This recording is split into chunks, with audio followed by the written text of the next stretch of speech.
శివ అంటే మంగళం, భద్రం, శోభనం, కళ్యాణం, క్షేమం అంతా మీకు మంగళప్రదమైనటువంటివి కటాక్షించగలిగినటువంటి శక్తి స్వరూపమునకు శివ అని పేరు.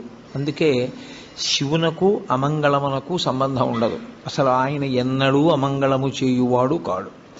ఎప్పుడూ మంగళం చేసేవాడెవరో, ఎప్పుడూ భద్రాన్ని చేకూర్చేవాడెవరో, ఎవరి అనుగ్రహం చేత శుభ పరంపర మనకి కలుగుతుందో అటువంటి మహానుభావుణ్ణి శివ అని సంకేతిస్తాం. శివునకు ఒక రూపము కాదు, యథార్థమునకు అసలు పరమేశ్వరుడికి ఒక రూపం ఉంటే కదూ. కోటేశ్వరరావు అంటే ఏదో ఒక రూపంతో ఉంటాడు. పరమేశ్వరుడికి అలా ఒక రూపం ఉండదు.